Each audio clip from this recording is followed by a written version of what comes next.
안녕하세요. 고대의 지혜 속에서 오늘 우리의 질문에 대한 답을 찾아보는 시간, 빛의 사다리 편에 오신 걸 환영합니다. 오늘은 아주 오래된 길을 하나 따라가 보면서요. 우리가 그렇게 쫓고 있는 목표라는 게 대체 뭔지, 그 진짜 의미를 한번 같이 파헤쳐 보려고 합니다. 혹시 이런 경험 없으세요? 난 성공해야 해, 아니면 무조건 행복해져야 해,처럼 목표는 분명히 있는데 막상 그게 뭔지 설명하라고 하면 좀 막막한 그런 거요. 왜 달려야 하는지는 명확하지 않은데 어쨌든 멈출 수는 없었던 바로 그 경험. 네, 오늘 이야기는 바로 그 지점에서 시작됩니다. 자, 여기 한 남자가 있습니다. 이 사람은 아주 깊은 사랑에 빠져 있어요. 그의 목표는 겉보기엔 아주 명확하죠. 바로 이 세상에서 가장 아름다운 사람을 얻는 겁니다. 와, 이것보다 더 강력한 동기부여가 있을까요? 그런데 여기서 좀 이상한 점이 드러납니다. 사람들이 그 가장 아름다운 사람에 대해서 물어보니까 이 남자가 아무 대답도 못하는 거예요. 이름도 모르고 어떻게 생겼는지도 모르고 어디 사는지도 전혀 모른다는 거죠. 열정은 정말 하늘을 찌르듯한데 정작 그 대상은 텅 비어 있다니. 이거 정말 아이러니한 상황 아닌가요? 무려 2600년 전에 붓다는 바로 이 비유를 들면서 이런 질문을 던졌습니다. 상황이 이런데 이 남자의 말이 과연 근거가 있다고 할 수 있겠는가 하고요.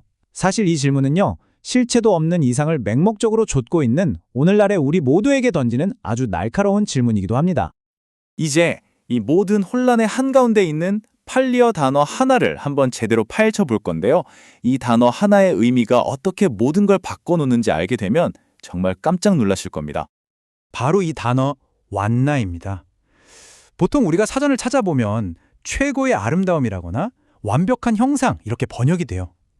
그러니까 우리가 찾아 헤매는 더는 뛰어넘을 수 없는 어떤 이상적인 대상을 말하는 거죠. 자, 그런데 이 단어의 의미를 한꺼풀 더 벗겨보면 정말 놀라운 사실이 드러납니다. 보통은 완나를 우리가 찾아야 할 완벽한 대상, 즉 thing으로 번역하거든요. 하지만 고대 언어의 뿌리를 파고들어서 그 본래 의도를 찾아내는 니르띠라는 분석법으로 이걸 다시 보면요, 의미가 완전히 뒤집힙니다. 완나는 저 바깥에 있는 실체가 아니라 우리가 스스로 이거야말로 가치 있는 것이라고 칭송하는 생각, 즉 아이디어라는 뜻이거든요. 다시 말해 목표는 원래부터 바깥에 있었던 게 아니라 내 안에서 만들어낸 이름표에 불과하다는 거죠. 붓다는 이렇게 고정된 궁극이라는 개념이 얼마나 허술한지를 보여주기 위해서 정말 강력한 시각적 비유를 하나 사용합니다. 바로 빛으로 만든 사다리죠. 과연 세상에서 가장 밝은 것이라는 게 존재할 수 있을까요? 이 여정을 한번 같이 따라가 볼까요? 처음에는 아름다운 녹주석이 가장 밝아 보입니다. 하지만 곧 어둠 속 반딧불이 더 밝다고 하죠. 그리고 그 다음은 등장불, 거대한 모닥불, 새벽의 샛별, 그리고 마침내 한낮의 가을 태양까지. 이게 바로 궁극의 빛이구나 라고 생각하는 바로 그 순간 어김없이 더 밝은 것이 나타나는 이 과정을 보세요. 절대적인 기준이란 건 없다는 걸 이렇게나 명확하게 보여주는 겁니다. 그리고 붓다는 여기서 한 걸음 더 나아가 결정적인 한마디를 덧붙입니다. 나는 해와 달보다 훨씬 더 영광스러운 존재들을 안다. 그럼에도 나는 더 이상 숭고한 형상이 없다고는 말하지 않는다.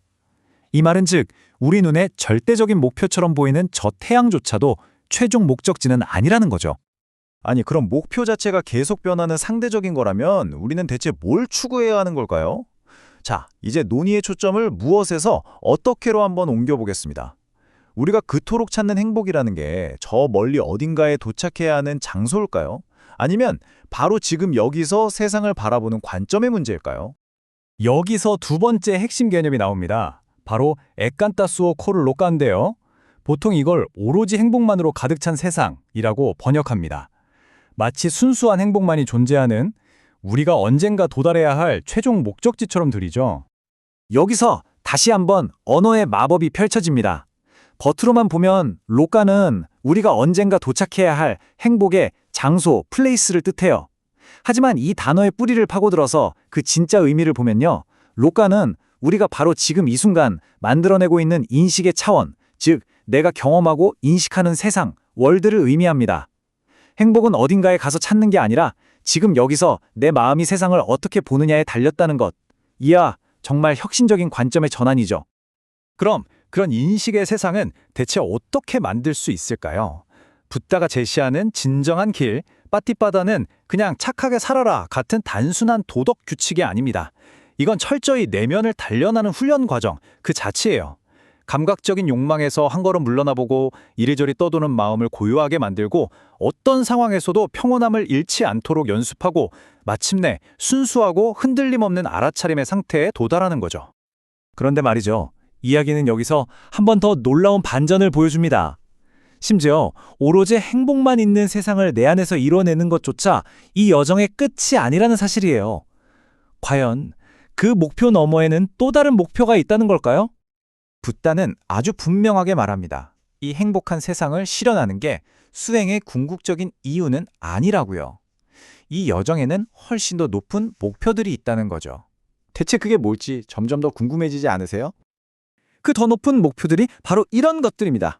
단순한 행복감을 넘어서 마음을 자유자재로 다루는 경지인 자나, 과거의 삶까지 꿰뚫어보는 통찰력인 뿌빼니와사, 세상이 돌아가는 큰 그림을 보는 지혜인 쭈뚝빠빠따, 그리고 마침내 그 어떤 것에도 흔들리지 않는 완전한 자유, 아사와카야. 이것들이야말로 이 여정의 진짜 목적지인 셈이죠. 자, 이제 슬슬 결론에 다다랐습니다. 이 고대의 깊은 탐구를 통해서 이제 우리 자신을 돌아볼 시간입니다. 오늘을 살아가는 우리에게 이 질문은 과연 어떤 의미로 다가올까요? 그래서 마지막으로 여러분께 이 질문을 던지면서 마무리하려고 합니다. 당신의 빠라모 완노, 즉 당신이 지금껏 쫓아온 그 근거 없는 최고의 이상은 과연 무엇입니까? 그리고 우리는 그 목표의 실체에 대해 과연 얼마나 알고 있는 걸까요?